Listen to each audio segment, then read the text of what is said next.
Oh, this is a very heavy question.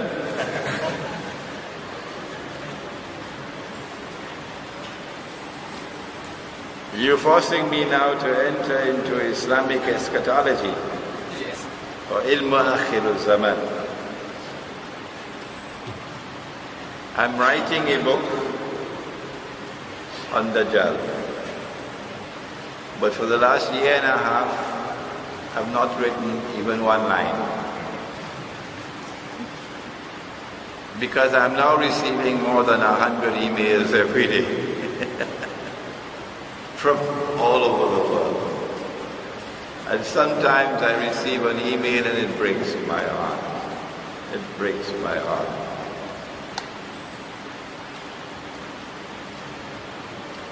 And so I'm not getting the time to write.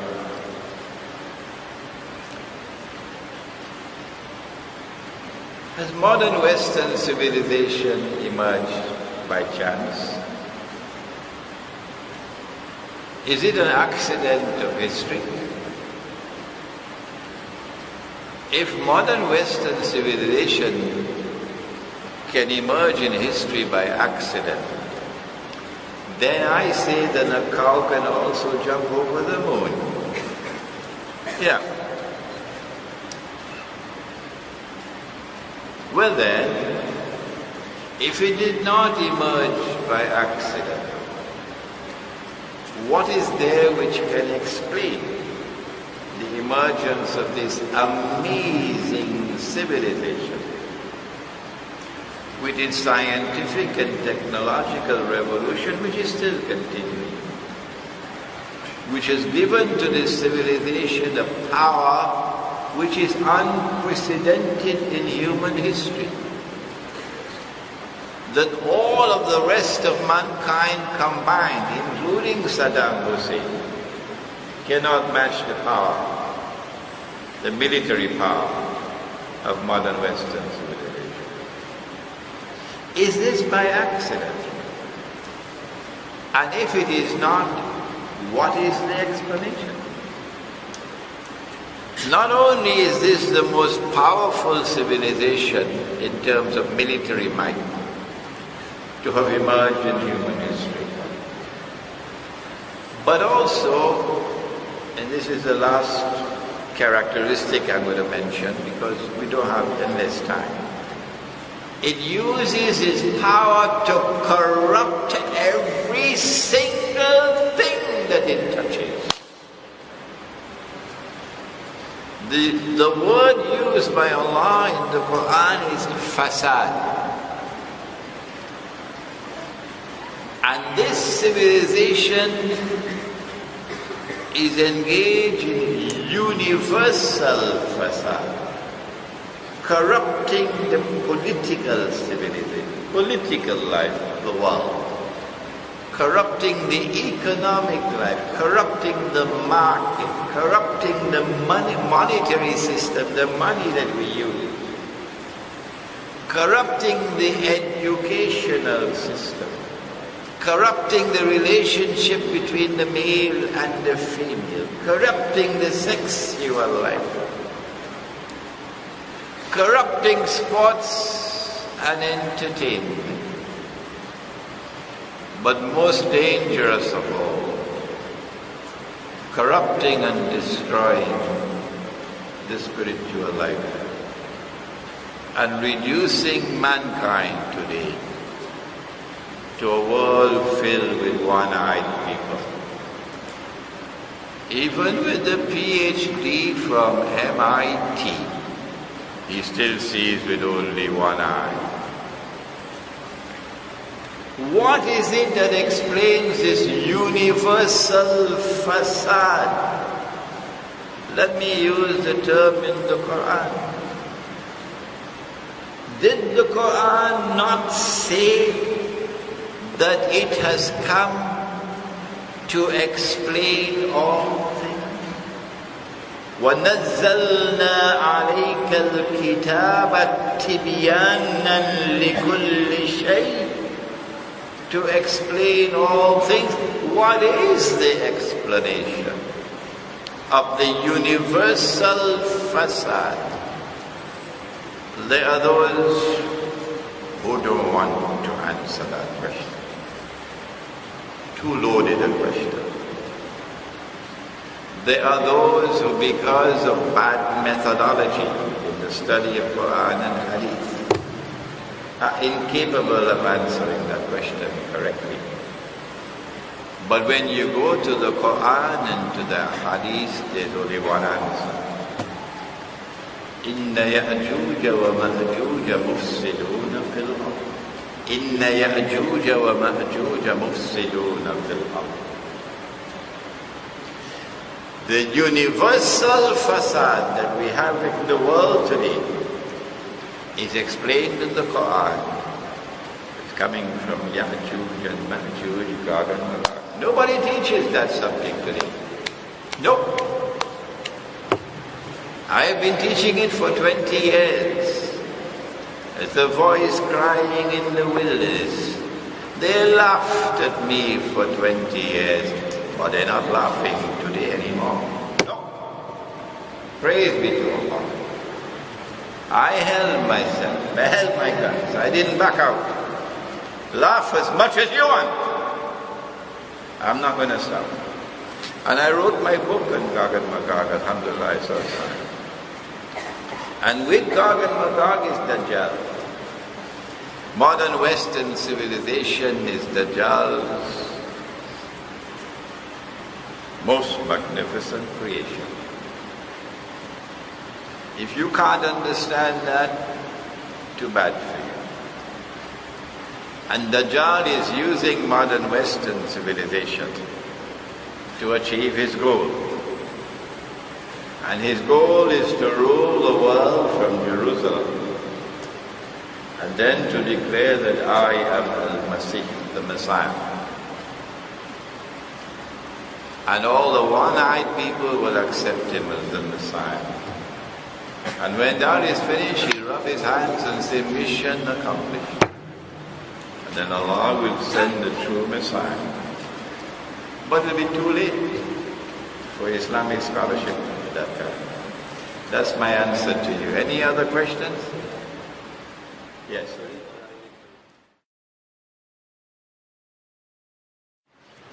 If we are not to take help from NATO and from NATO's client Saudi Arabia and NATO's client Qatar, if we are not to take help from these people and call for no-fly zone, because now you have told us what is the Quran. We didn't know it before, now we know it. And we want to make tawbah. What should we do? If we are to get rid of those who rule us today and who are dictators? The answer is, whoever you turn to for help, and you launch an armed struggle anywhere in the world as Muslims, NATO will destroy you. NATO will destroy you. You're not allowed to do it. The only ones you can turn to for help are your worst enemy. Will you enter into the embrace of your worst enemy to achieve this goal? Is that the Sunnah? My heart is bleeding, and that's why I raise my voice, because I know what's coming for Egypt. Ikhwan doesn't know it. Morsi doesn't know it. He has an engineering degree, President of Egypt. He doesn't know it. He doesn't even understand up to now why the attack on Gaza took place. I don't know whether he understands why the 16 Egyptian policemen were killed in Ramadan. But I understand. You cannot succeed as Muslims in any armed struggle other than one. unless you go into NATO's arms and take help from NATO. And if you do that, after what I have said, I don't want to see your face, I don't want to hear your voice, stay away from me, you're not my brother. The only armed struggle that we will succeed in is the one in which there is guaranteed success, guaranteed by Nabi Muhammad alayhi salatu wasalam. Did he not say, لَتُقَاتِلُنَّ الْيَهُودَ لَتُقَاتِلُنَّ الْيَهُودَ وَلَتَقْتُلُنَّهُمْ? You're going to fight the Jews and you're going to defeat them. So you want to make alliance with them? NATO? لَتُقَاتِلُنَّ الْيَهُودَ وَلَتَقْتُلُنَّهُمْ حَتَّى يَقُولُ الْحَجَرُ. At that time even the stones will speak. Ya Muslim, هَذَا يَهُودِيٌّ وَرَائِي فَتَعَالَ فَقْتُلْ. There's a Jew hiding behind me, come and kill him. Not the Jew who is standing beside me in a joint struggle against Zionism. Not the Jew who leaves the United States and goes to Palestine and stands up in front of an Israeli tank to stop that tank from demolishing a Palestinian home. And then the tank rolls over her and kills her. Not that Jew or Christian. The Prophet is speaking about those Jews who are oppressors. Oppressors. And not all Jews are oppressors. So my answer is, it is only that struggle which will succeed. If you cannot go to Khorasan yourself and join in the armed struggle, because they don't want you, because they don't know whether you are friend or spy.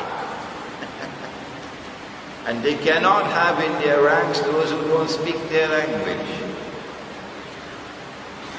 It would be strategically dangerous for them. So if they accept you in their ranks, alhamdulillah, you join the jihad. But if not, you can support the jihad in many other ways. That's the only one with a guarantee of success, yes. A question about fractional reserve banking and Islamic banking. Allah is Al-Razak. He is He who creates wealth, Al-Ghani. And in the Quran He says that He is Badi al-Samawati wal-Ard. He's not only Fatir, He's not only Khaliq. Khaliq is the one who creates. Fatir is the one who originates from point of origin. But Badi is more than that. Badi al-Samawati wal-Ard means He creates from nothing. Only Allah creates from nothing. Creates wealth from nothing. But our enemies today are creating money from nothing. Thanks to the scholars of Islam. Thanks to the scholars of Islam, who will not raise their voice.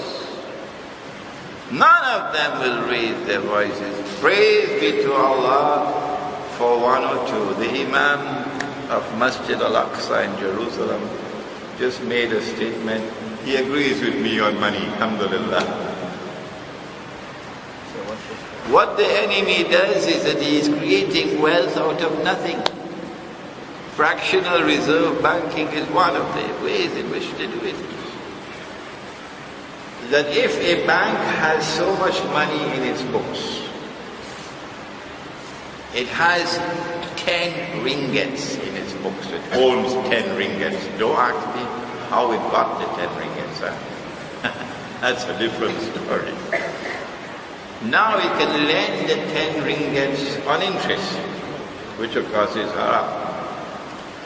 But the bank does not lend 10 ringgits on interest.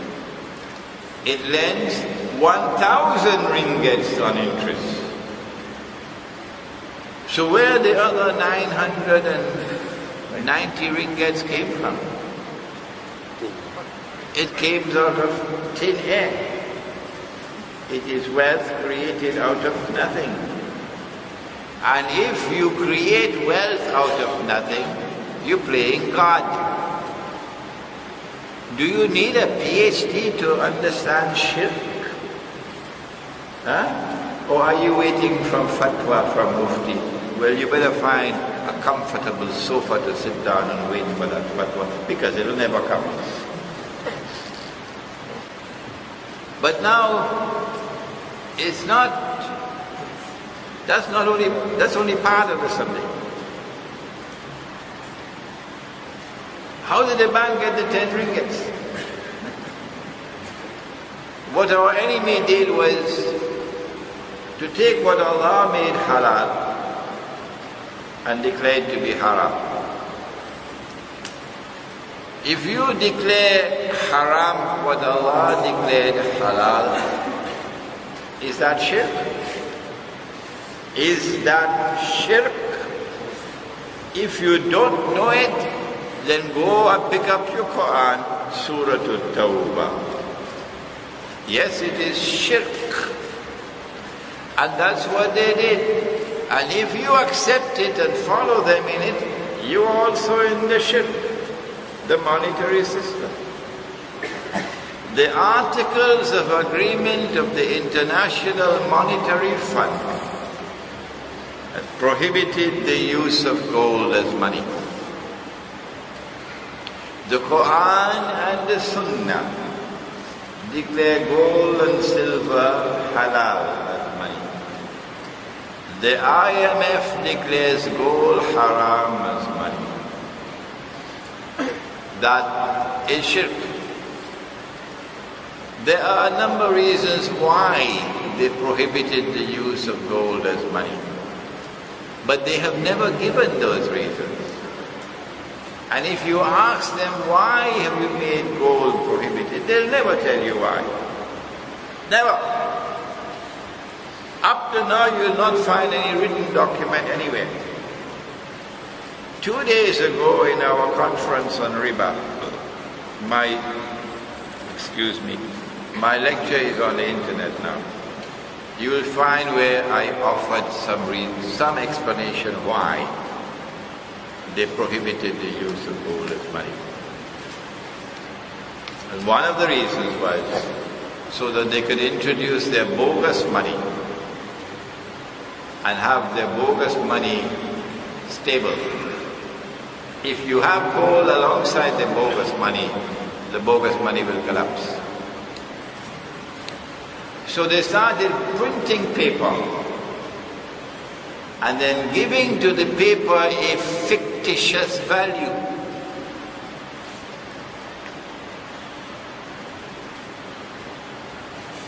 But this is not taught in any university today. No university will tell you what I've just told you. No, they will never use this language. You probably lose your job. You print the paper and you give the paper a fictitious value.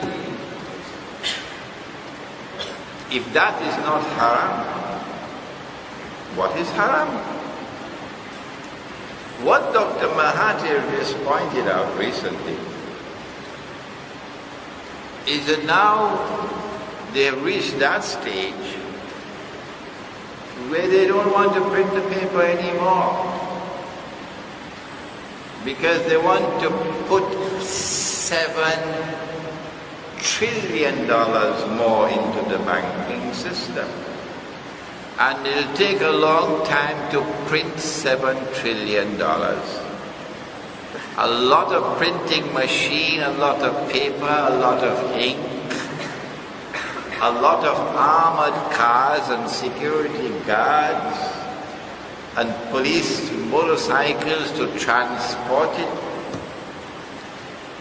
It is much easier for the Federal Reserve to simply write a check and send it to the banks.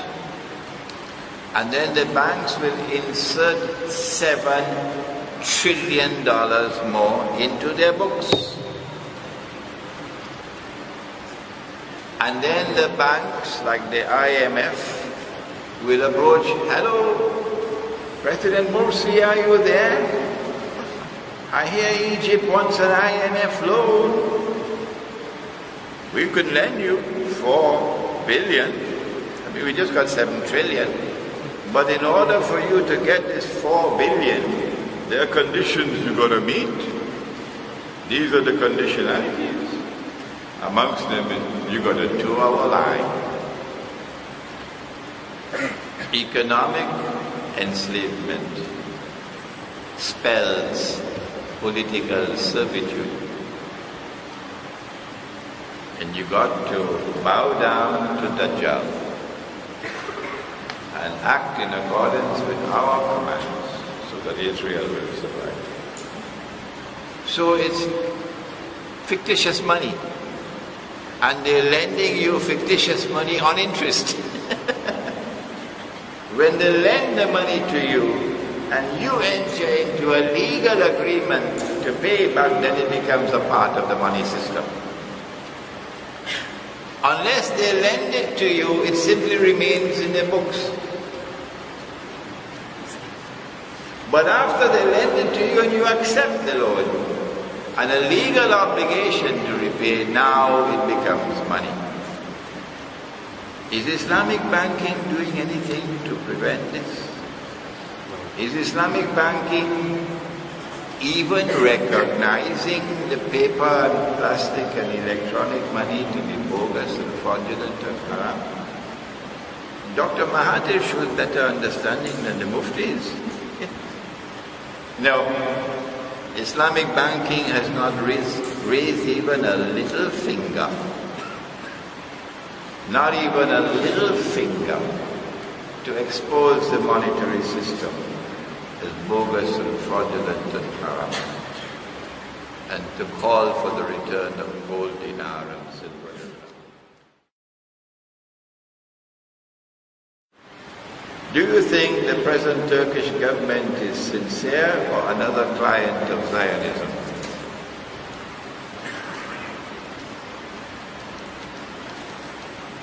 I no longer identify myself as a Sufi. No. I stopped that. I've said Sufism is al-Ihsan. Al-Ihsan is the highest stage of Islam. And I want to be confined to the Quran and Sunnah. If it's not in the Quran and Sunnah, I don't need it. One of the reasons why I have done that is because Turkey has powerful Sufi movements. And if you have a present Turkish government today in power, the Sufi movements in Turkey have played a strategic role. Those Sufi movements in Turkey, and these words are going to reach them, and the government which represents them today, are comfortable as members of NATO. Not only are they members of NATO, but they seem to be proud of being members of NATO. And they're acting on NATO's behalf. They did it in Libya. As soon as the Libyan government fell, the first visitors were the British and French prime ministers on behalf of the Zionists. Guess who was the third? The Turkish prime minister. Yes. So my My answer to the Turkish Prime Minister, and I can speak to him because I'm older than him, show respect for age, and to the government of Turkey, which is comfortable as a member of NATO, is that based on the Quran, you have joined them and you no longer belong to us. We don't want to see your face. We don't want to hear your voice. Stay away from us. Whoever is part of NATO or supportive of NATO and of the Zionists.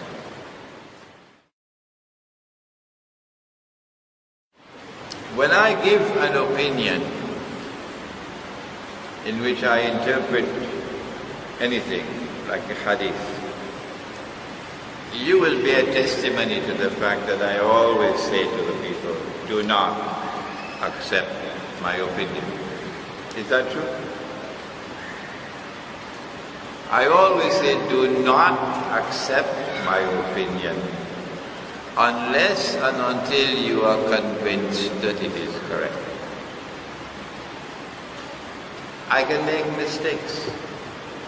And if you uncritically accept everything I say, then you might perpetuate my mistake. But praise be to Allah for that student who can come and be my student, and tomorrow he can correct his teacher. I'll be proud of him. So I have interpreted the hadith about Dajjal, that when he is released, he'll live on earth for 40 days. يَوْمٌ كَسَنَةٍ يَوْمٌ كَشَهْرٍ يَوْمٌ كَجُمْعَةٍ وَسَائِرُ أَيَّامِهِ كَأَيَّامِكُمْ. One day which will be like a year, one day which will be like a month, one day which will be like a week, and all his days, meaning all the rest of the days, like your days. I recognize this to be religious symbolism. Like that the river Euphrates will uncover a mountain of gold. In the Riba conference, I made a presentation based on this hadith. And the world of Islamic scholarship now has only two choices. Either you hold on to the literal view that the mountain of gold is going to come out of the river, or the explanation which I have given, there is no other. There is no other. My explanation is that the Prophet ﷺ was saying that out of the Euphrates river, underneath the river, will emerge something in very large quantity which will function as gold. And that is oil. And when oil began to function as gold in 1973, the petrodollar was born. And today the petrodollar is the tightest rope around our neck. Similarly, I have interpreted a day like a year, a day like a month, a day like a week. And my interpretation is there in my book, Jerusalem in the Quran. It is translated to Bahasa. It is translated to Arabic, it is translated to French, it is translated to Spanish, it is translated to Urdu, it is translated to Bengali, it is translated to Bosnian language. Alhamdulillah. That when Dajjal was released in a day which is like a year, among other things, the world experienced Pax Britannica. And Pax Britannica gave the world the British sterling pound as the international currency. If you have studied monetary economics and you have another explanation, let me know it. And then the mysterious transformation took place from Pax Britannica to to Pax Americana, and the US dollar replaced the sterling pound. And I say a day which is like a year ended and a day which is like a month replaced it. This analysis and interpretation was given about 12 years ago in my book Jerusalem and the Quran. And now we are located at that moment in time when Pax Americana is on its way out and Pax Judaica is preparing to replace it, namely Jewish rule over the world, Israel. I am not saying that I want Israel to rule the world. That's not fair. That's not what I'm saying. I don't want that to happen. I am interpreting in this way. And in order for Israel to rule the world, the US dollar will have to go, as the sterling pound had to go, as the international currency. So, for 15 years or more now, I have been anticipating the collapse of the US dollar, and that when the US dollar collapses, it will be replaced by another money.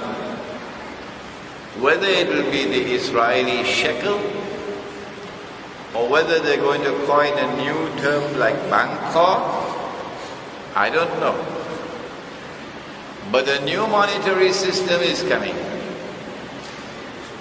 And that new monetary system will be built firmly on the foundations of that mountain of gold from the river Euphrates. Namely, petro money. Petro money came into being when Henry Kissinger succeeded after the stage-managed Arab-Israeli War of 73, succeeded in convincing Malik Faisal, rahimahullah, to do that which was prohibited by the Sharia. And the king probably did not understand what he was doing. He agreed, he made an agreement with Kissinger, and then got the Arab oil-producing states to agree with him that oil will be sold for only US dollars. That's haram. It's a violation of the free market, and since the US dollar could no longer be redeemed for gold after August 1971, it's a violation of the fair market. And so, the world is likely to experience a transition from the United States to Israel. The Arab Spring is there to serve that purpose. The big wars did not start before the US election. The attack on Gaza took place immediately after the US elections. But this is only the beginning. Big wars are coming. And those big wars, I believe, are going to be continuous for a number of years. And that they will culminate with the Malhama, which is the attack, the war of the big titan, the US-led alliance and the Russian-led alliance, and nuclear weapons being used. It has already collapsed. It is in a place, the hospital in Manhattan called ICU, and they're keeping it alive by a machine, life support machine. Yeah, I understand King Abdullah was also on the same machine. And anytime they pull the plug, that's it for the US dollar. Janaza. When will they pull the plug? The plug can be pulled if there's an attack on Iran,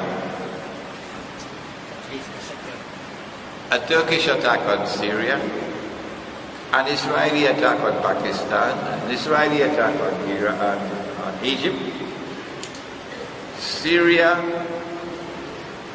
Egypt, Iran, Pakistan, these 4 flashpoints. Any one of these wars can be pulling the plug on the US dollar. Why should Muslims make an alliance with Russia? Did I ever say that Muslims should make an alliance with Russia?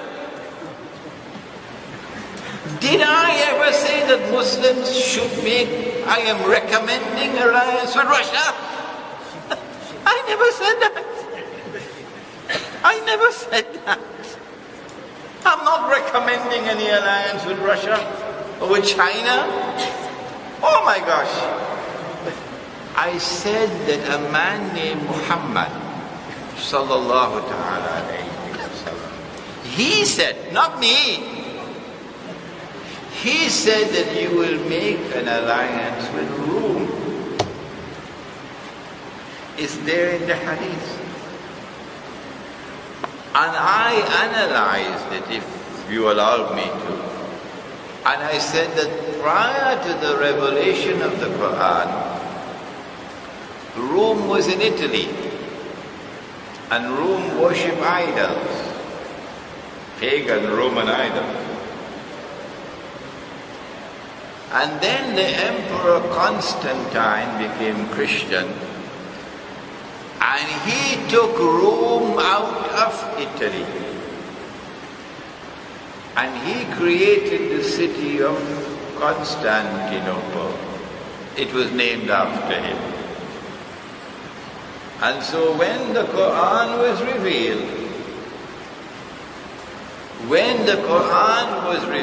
and Allah says, غُلِبَتِ الرُّومُ, Allah is not speaking about a city in Italy. He's talking about the Byzantine Christian Empire, which had its headquarters in Constantinople. That is Rome in the Quran. When Sultan Muhammad al-Fatih conquered Constantinople,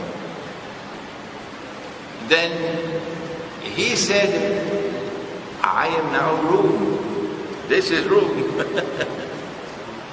But the Eastern European Christians did not accept that. No. And they then transferred Rome to Moscow.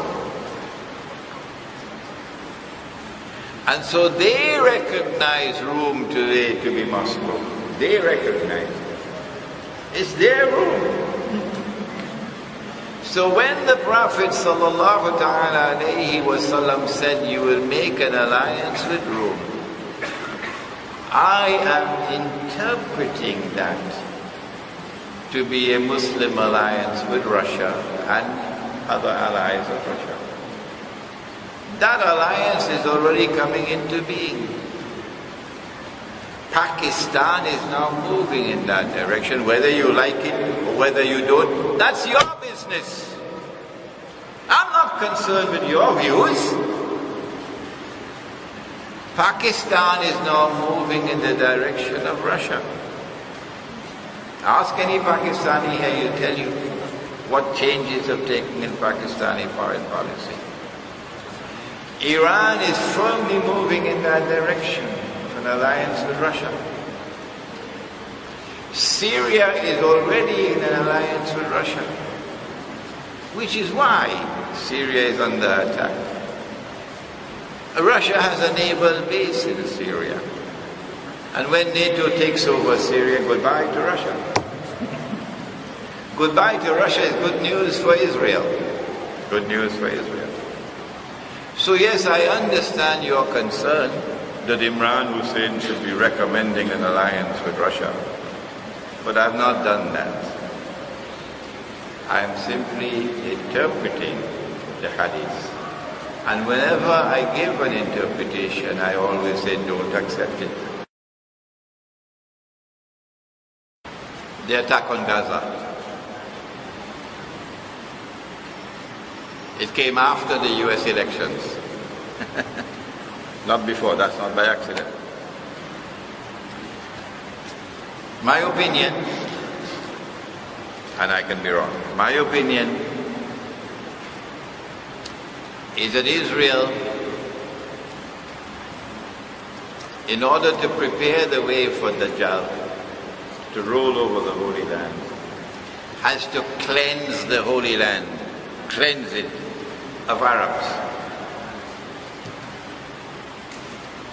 The easiest part of the Holy Land to be cleansed of Arabs is Gaza.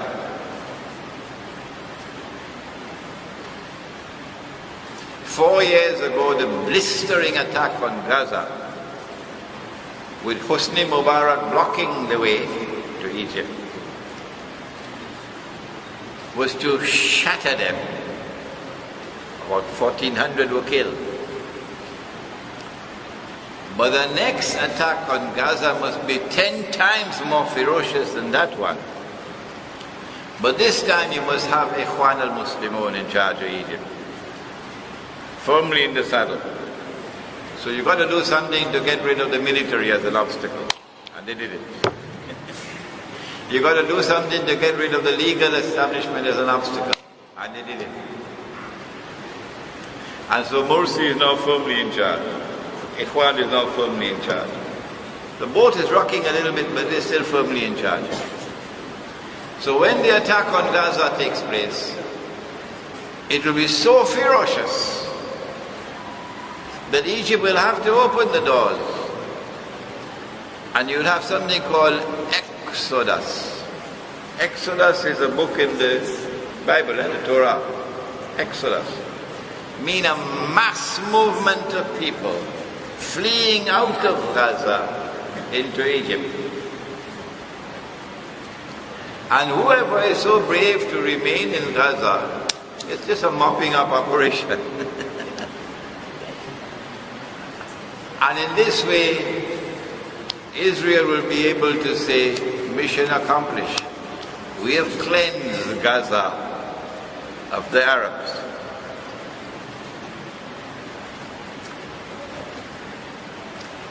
But there's also another agenda. I don't know which one comes first, or which will take priority over the other. And that is that because somebody rewrote the Torah, to put into the Torah that Al-Ard al-Muqaddasa, the Holy Land, extends from the river of Egypt, which is the river Nile, to the river Euphrates, the Furat. This is Al-Ard al-Muqaddasa. Of course it's a lie. Of course it's false. But that's what they did. So if Dajjal is to rule over the Holy Land, the implication is that Israel will have to extend its territorial frontiers to take back Sinai and also to take physical control of the eastern delta from the river Egypt to the Red Sea, from the river Nile to the Red Sea. You need therefore to prepare the way for a big war with Egypt. And preparing the way for a big war with Egypt is getting rid of your favorite son, Hosni Mubarak, who served you for long enough, and putting Ikhwan in charge. And then forcing Ikhwan government in Egypt to support the Palestinians. And that support must continue to escalate until Israel can cry terrorism. And prepare the grounds for an attack on Egypt. When the attack on Egypt takes place, it will have to be not only from the air, but from the ground, because you need to seize land. In order to succeed with a big country like Egypt, you need to attack from all sides. So you need NATO in Libya. And thanks to those who have eyes and yet do not see, NATO is now in Libya. Yes, thanks to those who have eyes and yet do not see, and consider Imran Hussein to be misguided, and a supporter of Gaddafi, and a supporter of Assad, and such nonsense. NATO is now in Libya. So the attack will take place from both sides. Egypt will be attacked from the east by Israel, and from the west by NATO. From the north you will have a naval blockade and bombardment. And they're fishing in the south with Sudan, South Sudan, to be able to attack, make an attack from the south as well. Ethiopia and South Sudan are both clients of Israel today. Ethiopia and South Sudan are both clients of Israel today. The only thing that's standing in the way is Sudan. That's all. If they succeed in destabilizing Sudan, and that is a possibility, then Egypt would be surrounded from all sides. And so the attack on Gaza, I believe, has to be analyzed from the perspective of that grand design of what are the ultimate objectives. You've been a wonderful audience with me. I know we still have questions there, but we have to call it a day. Inshallah, we hope and pray that you'll find the time to listen to my lecture that I gave in the Riba conference, which is on YouTube, which will help you to understand more about the monetary system. ربنا تقبل منا إنك أنت السميع العليم وتب علينا يا مولانا إنك أنت التواب الرحيم برحمتك يا أرحم إلهي لست للفردوس أعلى ولا أقوى على نار الجحيم الله فهب لي التوبة واغفر ذنوبي فإنك غافر الذنب العظيم إلهي لست للفردوس أعلى ولا أقوى على نار الجحيم الله فهب لي توبة واغفر